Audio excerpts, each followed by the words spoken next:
Tamimang te pravakshami Jamo vachang puranaghe Rishinam shrotu kamanam Yogam sarvanga naipunam Tamimang te pravakshami Jamo bochang puranaghe Rishinam shrotu kamanam Yogam sarvanga naipunam Tamimam te pravakshami Yam avocham puranaghe Rishinam shrotu kamanam Yogam sarvanga naipunam Tam imam, that very, te, to you, pravakshami, I shall explain, yam, which, avocham, I explain, pura, formerly, anagha, O pious mother, rishinam, to the sages, shrotu kamanam, eager to hear, yogam, yoga system, sarva anga, in all respects, naipunam, serviceable and practical. Translation by His Divine Grace, Srila Prabhupada. O pious mother, I shall now explain unto you the ancient yoga system which I explained formerly to the great sages. It is serviceable and practical in every way. Please repeat after me. O most pious mother, I shall now explain unto you the ancient yoga system which I explained formerly to the great sages. It is serviceable and practical in every way. Purport by Srila Prabhupada. The Lord does not manufacture a new system of yoga. Sometimes it is claimed that someone has become an incarnation of God and is expounding a new theological aspect of the absolute truth. But here we find that although Kapila Muni is the Lord Himself and is capable of manufacturing a new doctrine for his mother, he nevertheless says, I shall just explain the ancient system which I once explained to the great sages because they were also anxious to hear about it. When we have a super excellent process already present in the Vedic scriptures, there is no need to concoct a new system to mislead the innocent public. At present, it has become a fashion to reject the standard system and present something bogus in the name of newly invented process of yoga.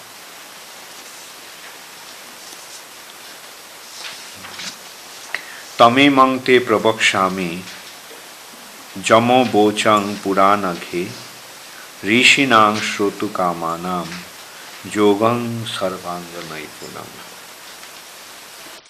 So, O most pious mother, I shall now explain unto you the ancient yoga system, which I explained formerly to the great sages. It is serviceable and practical in every way. So Kapil Muni is answering the questions asked by his mother, Devahuti. We have seen the questions of Devahuti were so profound. What was the sum and substance of the question of Devahuti? And how can I become free from this material bondage? She also mentioned that she became disgusted with the onslaught of the senses. She had become sick of the onslaught of the senses.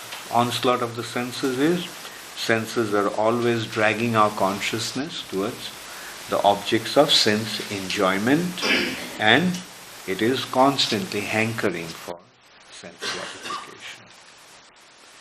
Dhayate vishayan pungsha sangaste supajayate sangat sangjayate kamaha. Kamaha, the desire for sense gratification. So, now Kapil Muni is answering the questions. Like he is providing her the means to become free from the entanglement of the material nature.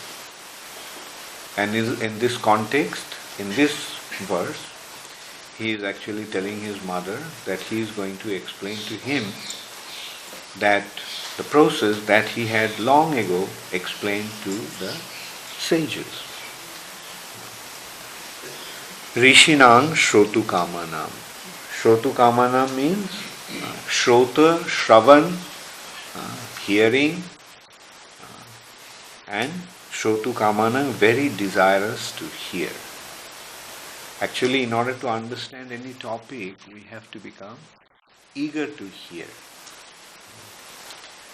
When we study something, what do? We go to the institution, college, school or university, and there we have to hear. The more attentively we hear, the more information we get, more knowledge we acquire. A good student is one who hears attentively. And bad student is he who doesn't hear. And the worst student is he who doesn't even attend the classes. It happens, especially in colleges. Like, they go that, there in the school we have restrictions. If we bunk, if we don't go to the class, we will be questioned. But in the college that is not the case. And in the university we have even more freedom. But the good student, what he does, he regularly attends the classes, he hears attentively, he takes note. And then as a result of that, at the end of the year, or at the end of the term, he gets a good result. Mr. Juneja, you must have been a very good student. What about Nanda Braja? So, I'm sure all of you are very good students. But the thing is that the process must be perfect and one must hear attentively. One must acquire the knowledge attentively. There are certain subjects we have practical demonstration, especially in the higher aspects of the studies. We have the practical aspect. But with the transcendental subject matter, there is no practical aspect as such. We can receive the knowledge only by hearing. That's why this pantha is known as Shrota Pantha. Hearing, Shrota. There is some practical demonstration also. We can see it. But the most practical way to verify the knowledge is through our intelligence. The informations are being provided and whether it makes sense. And at the most we can go to the practical aspect of it is that we go to a crematorium and see a dead body and consider what's the difference between this body when this person was alive and now that person is dead. What is the difference? At least we get some idea. And then we can apply this information or this practical perception to the knowledge that is being provided. What is the first spiritual understanding? The first aspect of spiritual understanding is the presence of the soul, or actual identity being the soul. That's what Krishna did in Bhagavad Gita. He said, the soul is never born, the soul will never die. Birth and death is not pertaining to the soul. Na jayate mriyate va kadachi. The soul is never born, the soul will never die. The death and birth is only pertaining to the body. The body is born, the body is dead. When the soul takes up a new body, it's called birth. When the soul leaves the old body, that's called death. So the practical application is there, practical perception is there, but the higher aspect of this knowledge, we simply have to depend upon the informations provided by the authorities. And that knowledge actually started in a specific way. The knowledge was imparted by the Lord unto Brahma. He gave the knowledge to Brahma first. Tene Brahmarida Adikavaye Muihanti Jatsuraya. This knowledge is so profound, so complex, that Muihanti Jatsuraya, the demigods even, becomes bewildered about this knowledge. They cannot even understand this knowledge. Muihanti Jatsuraya. And in Srimad Bhagavatam, in Bhagavad Gita also we see that Krishna is saying the same thing. Yoga Prakta Puratana. And there also he used that same expression. Is it here? Anagha? He used that. Puranaghe. Purana Aghe. Pura Anaghe. Anaghe, Krishna, Anaghe means sinless. In that respect, about pertaining the knowledge, Krishna also mentioned, addressed Arjuna as Anagha. So here we can see, what's the meaning of the word Anagha? The meaning of the word Anagha is sinless. So to be qualified to receive this knowledge, we have to become sinless. If we are sinful, then we cannot receive this knowledge. That point has come up time and time again in Bhagavad Gita. That Krishna so many times mentioned that you have those who become free from sinful activities. What is the verse? Jeshang tantagatam papam jananam punya karmanam. Jeshang tu antagatam papam. Antagatam, the sins have become anta, ended. Those who have become free from sinful reaction. And those punna karmanam, those pious individuals. Teshang danda moha nirmukta bhajante mam drihabrata. They very attentively, drihabrata, very strong determination, bhajante mam, they worship me. And in Bhagavad Gita also we see the same point. Krishna is telling Arjuna that I gave this knowledge to be Vashwan. Krishna also at the beginning, he also pointed out that I am giving you the knowledge because you are a bhaktosi me sakhajeti rahasyam hi etaduktam.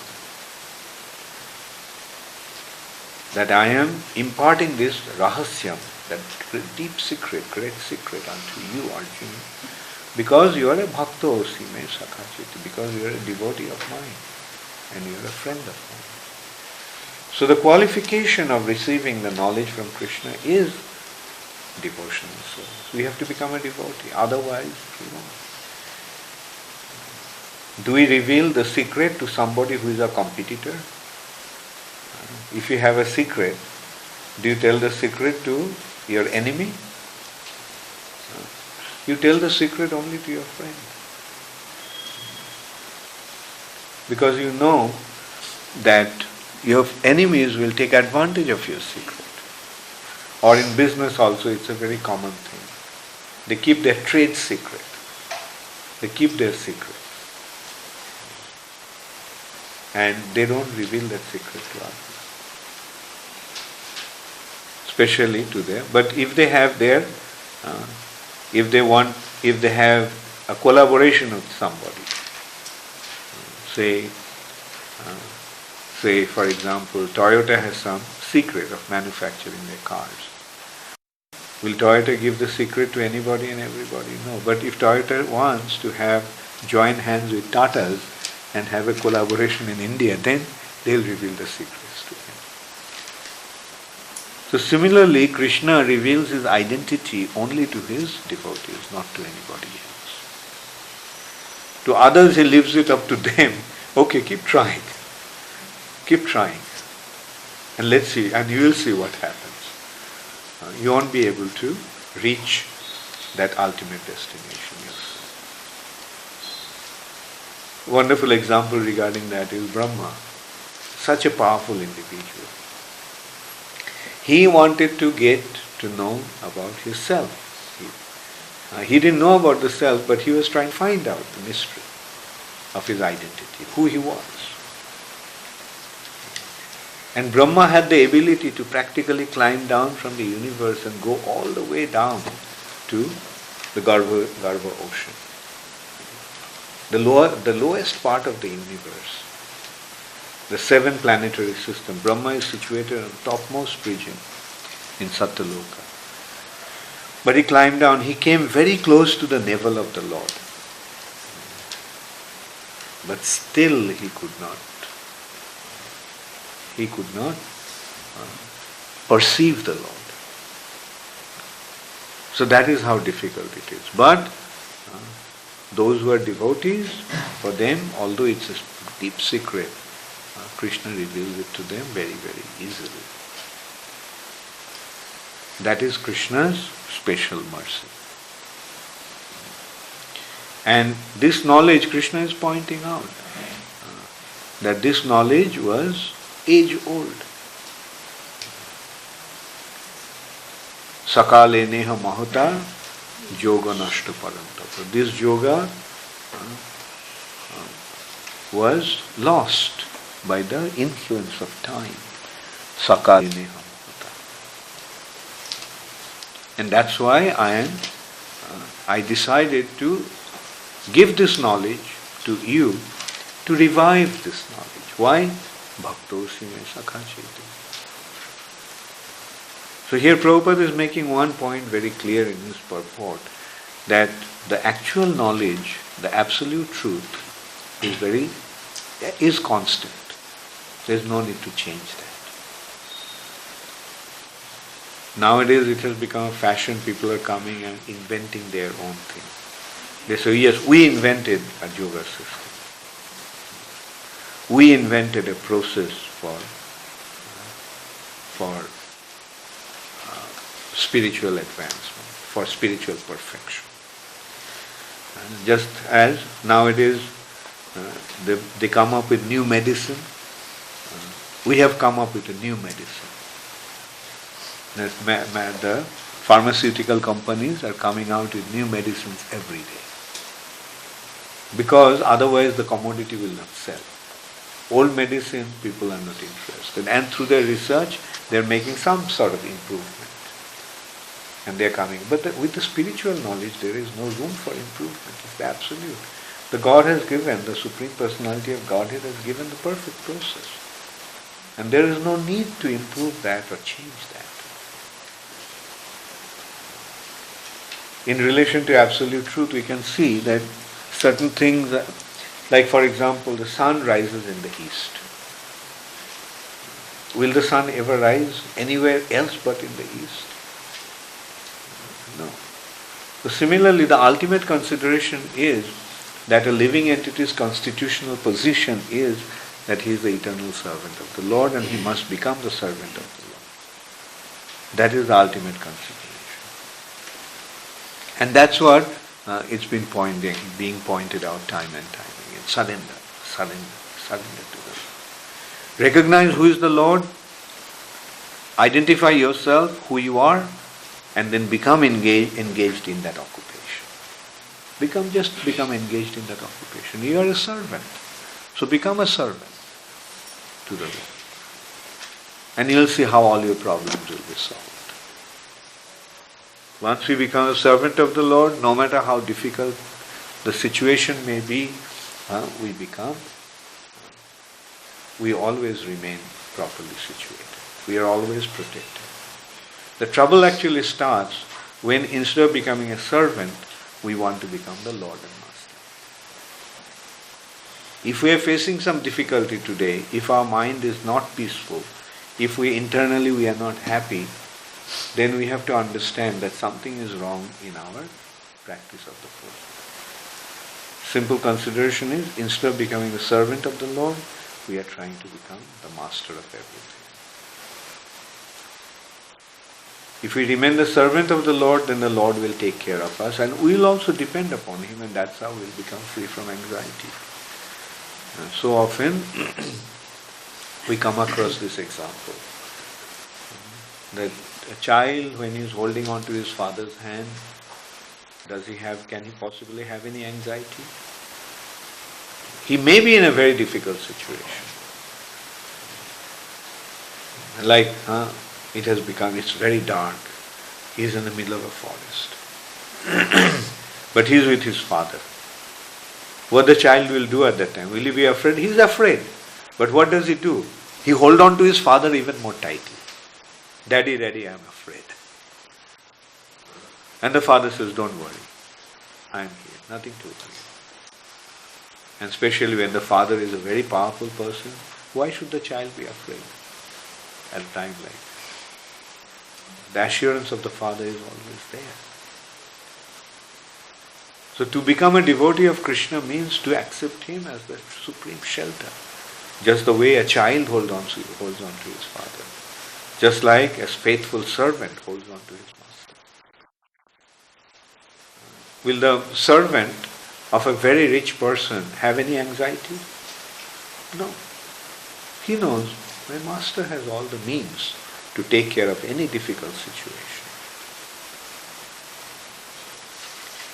The trouble starts when we reject the master and we want to become the master ourselves. Yes, then we become full of anxiety.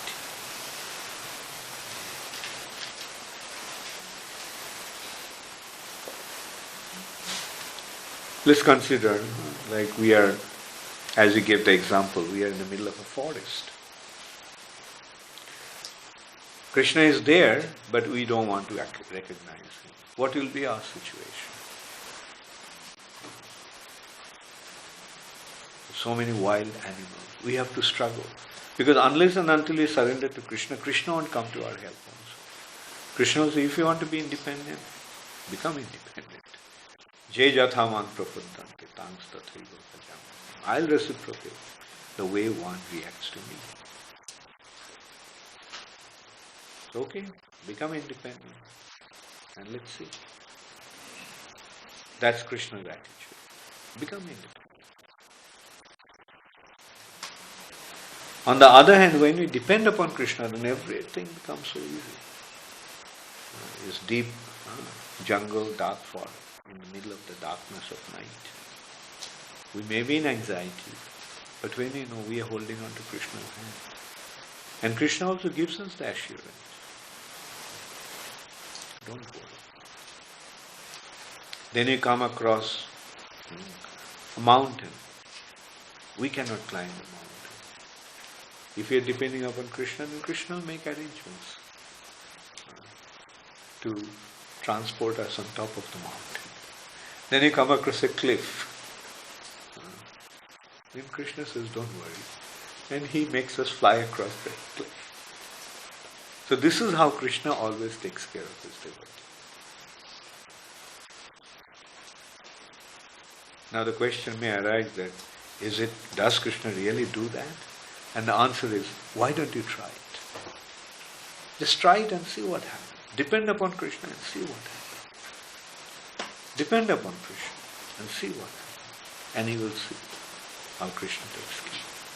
It's not a fairy tale, it's a reality that we are dealing with.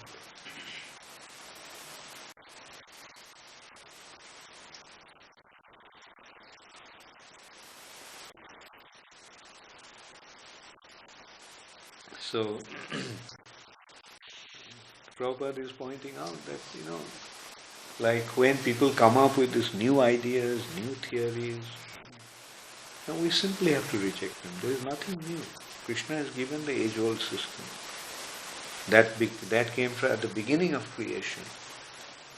Brahma received it from the Lord himself. And still today, that process is available through a disciplic succession. So let's accept the process. It's available.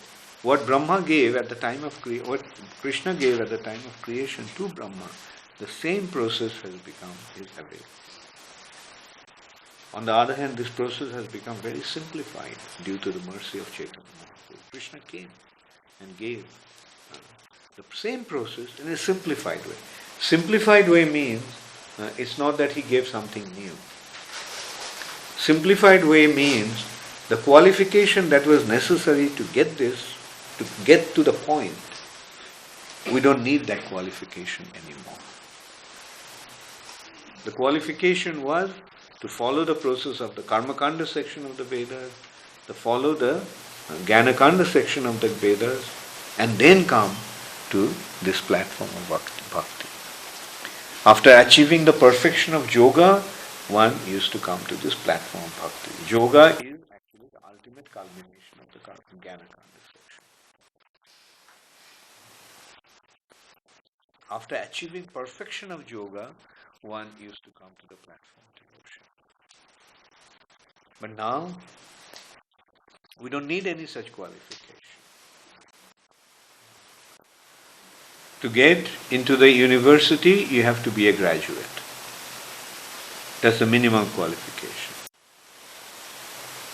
But the government, the king, started a new system. He said you don't have to be a graduate. Even if you're illiterate, you'll get admission to the university. He can do that because he's the king.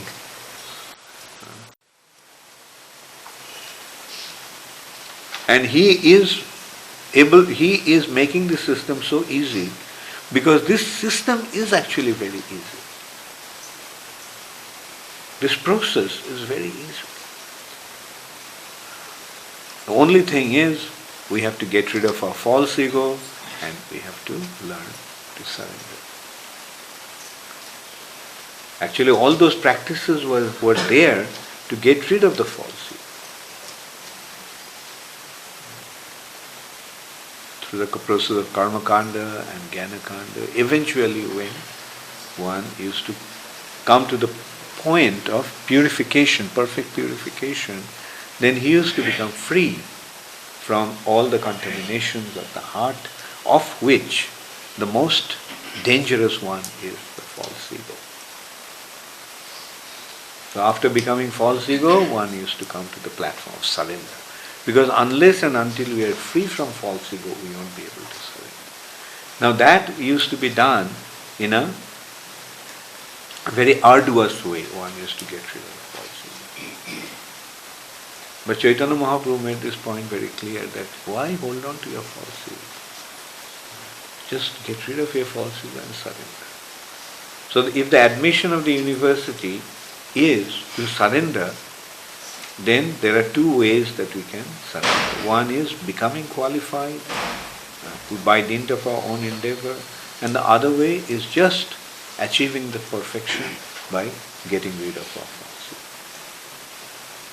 And that's why the most important consideration for acquiring this process is Trinadopi Sunichena Tadaropi Shahishna. We have to simply become more humble than a blade of grass, more tolerant than a tree. That's the only qualification. And this admission to the process is very simple because the qualification is not to become big. This qualification is not by becoming big, But this qualification is by becoming small. The trouble starts when you try to become big. But when you try to become small, then it is not difficult at all. If my height is 5 feet 6, and if I want to become 6 feet 2, it will be very difficult for me. But if my height is 5 foot 6, and if I want to become 4 feet 2, then it will be very easy for me. It's not at all difficult. To become small is not difficult. To become big is difficult. In order to become big, you have to have so many things.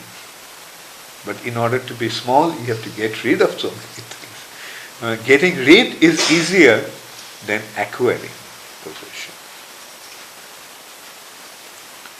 If you have 10,000 rupees, and if you want to have 1 lakh rupees, then it will be very difficult for you, because you have only 10,000.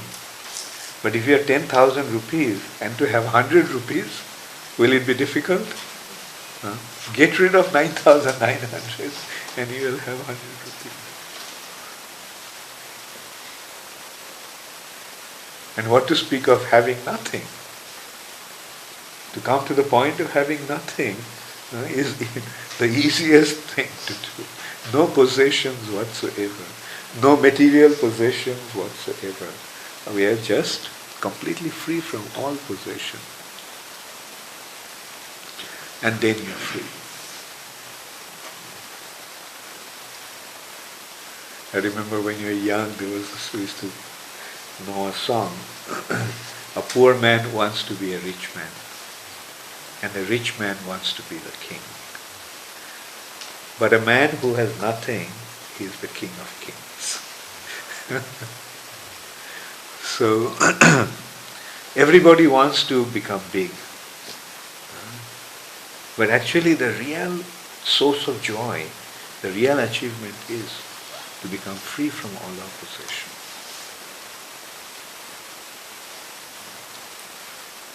And that is what Krishna is reminding us and Kapil Muni is reminding us. Thank you very much. All glories to Srila Prabhupada. Does anybody have any question? Yes. Well, the first requirement is suggested that one should be sinless. And the second, then comes the surrender of ego. These both are important. How to achieve that? Yeah. To be sinless means, you see, the sin is standing on 4 legs. Those 4 legs of sin are meat eating, intoxication, taking intoxication, indulging in illicit sex, and gambling. So if you abstain from these 4 preeminent sins, then sin will not be able to touch you. So that's why in ISKCON we follow the 4 regulative principles. Because all sins are pertaining to these 4 activities. So when one abstains from these activities, sin cannot touch him. And becoming free from false ego is by hearing the glory of Krishna. The more we hear the glory of Krishna, more we realize how great He is. And then in relation to His greatness, we begin to see how insignificant we are. We really begin to see that how is the supreme controller, how is the supreme creator, how He is the supreme maintainer, how is the supreme enjoyer. And then we see ourselves as so minute. Like if we consider ourselves in relation to Krishna, Krishna's ability, like what He didn't do.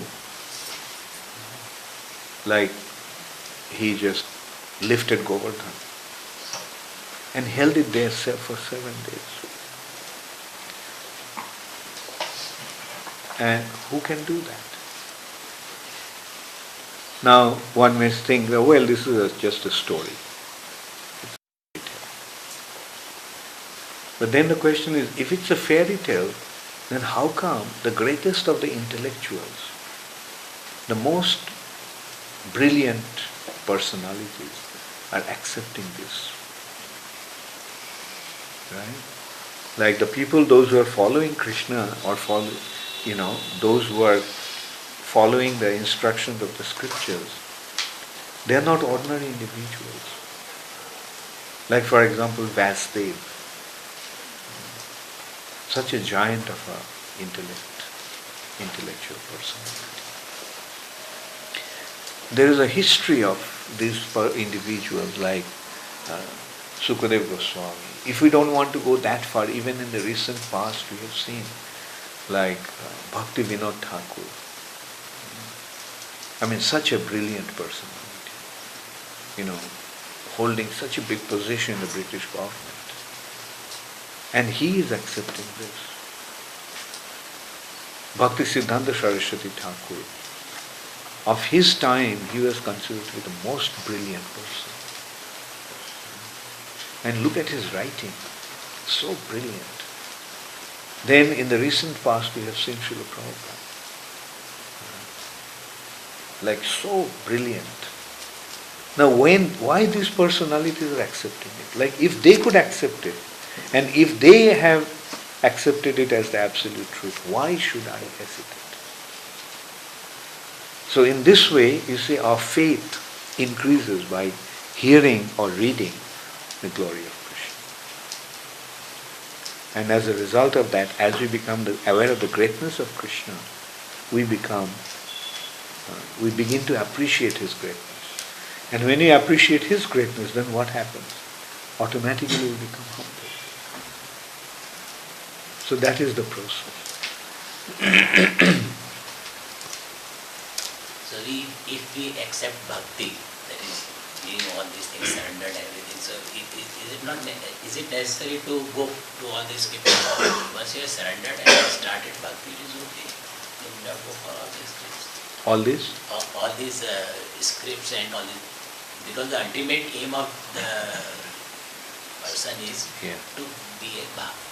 And for that you are sinless, okay, you have surrendered your eye, okay. Right. Then, well, if you have achieved the pure devotion, then you don't have to do anything. Right? Yes. But if you are not in the pure devotional platform, then you have to practice to achieve the perfection. So these are the part of the practice. Just to bring others on the path of practice. Like you see, there are two expressions, siddhi and sadhana. You see, we do not become siddha straight away. To achieve the siddhi, we have to do the sadhana. Yes, when one comes to the platform of perfection, then there is no need for anything. Sarvakhon boloite bidhi nahiya. If you are able to chant the holy name of the Lord all the time, then there is no need for any rules and regulations. Yes. Otherwise, can you please explain the meaning of the word Sarvanga Naipunam? Sarvanga Naipunam has been translated by, in all respects, serviceable and practical. Nipun means expert. And Sarvanga Naipunam means expert in all respects. So now, by practicing the yoga system, this yoga system is practical and perfect in all respects, serviceable in all respects. That means if you follow this process of yoga, there is no need for any other process to follow. Sarvanga Naipunam. Sarvanga means in all respects, Naipunam means practical and serviceable. It's practical and it is serviceable. Practical serviceable means doable. Doable. That practical also means the same thing. Yeah. Naipunam actually means Another way to look at the word Naipunna, Naipunam is expert.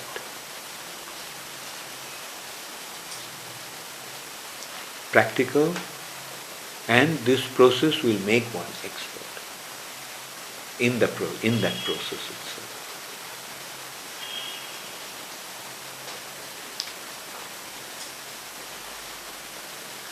So, Maharaj, this yoga is different than the Ashtanga yoga? Yeah. You see, Ashtanga Yoga is the process of controlling the body and the mind. But this process is the yoga of the soul. So, transcending the gross body and subtle body, you come to the platform of the pure soul, spirit soul. As long as one is in the bodily platform, he may need the process of Ashtanga Yoga. As long as one is in the mental platform, he may need Ashtanga Yoga to control the mind. Actually, the purpose of yoga is Chitta Vritti Nirodha. Yoga, Chitta Vritti Nirodha. So this Chitta Vritti is of the mind. So it's a matter of controlling the mind. But beyond the mind is the soul. And this process is actually for the soul. So that's why Ashtanga Yoga is a step to come to that. You control the mind. When the mind is controlled, then you can see. Like Patanjali's yoga system actually explains that why the Chitta Vritti Nirodha? Because as long as the Chitta has waves, Vritti, then you won't be able to see the reflection clearly. There is a lake and the water is full of waves. Will you be able to see anything there? No. But when the surface becomes still, when there is no more waves, then you can see, then this acts as a mirror. Right? The lake acts as a mirror. The pool of water acts as a mirror. So similarly, when the mind becomes completely still, then only we can see the Lord reflected in that. The reflection of the Lord in that as the super soul. So that is why the need for Chitta Vritti Nirodha. Otherwise the mind is always turbulent. Chanchalam hi mana Krishna, Chanchalam hi mana Krishna, Pramathi Balavadriham. Mind is chanchal, very disturbed, very agitated. Now controlling the mind is very difficult. Even Arjuna is saying, Krishna explained the controlling the mind through yoga, but Arjuna says it's not, I won't be able to do that. Tasyaham nigraham manne vayureva sudushkam. It's difficult to control.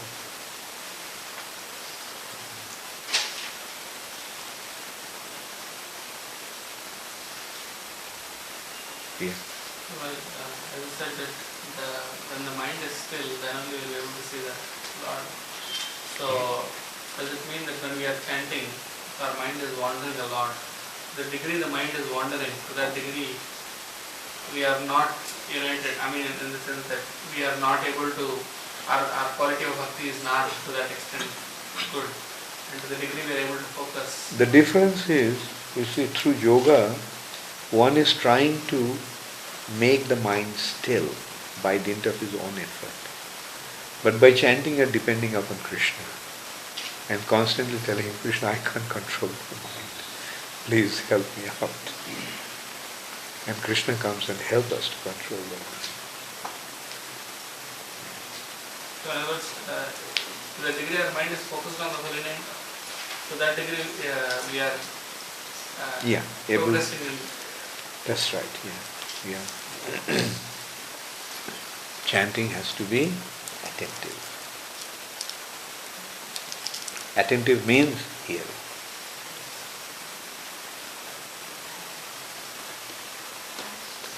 Yes. When we go through some difficulties or problems in our life, then we tend to go to their lordships and we pray at our best that please try to save us from this difficulty or this problem.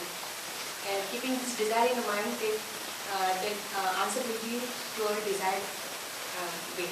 But most of the times we see that it is not being answered the way we want. So in such situations, how to keep our faith, how to maintain the faith in the Lordships and in the process. You see, it will depend upon different individuals. Like for example, with some individuals, with his prayers, the Lord will respond very quickly. And with some, it may take time. But the way to maintain faith, the best way to maintain faith is by remaining in good association. Like say, your prayer hasn't been answered. You are feeling bad. Then you go and tell a devotee, Prabhu, this is what happened. Then what will the devotee tell you? Depend upon Krishna. Krishna is not here to have a business with. It's not that Krishna is not an order supplier. That Krishna, I want this and you give me. If you don't, then I don't believe in you.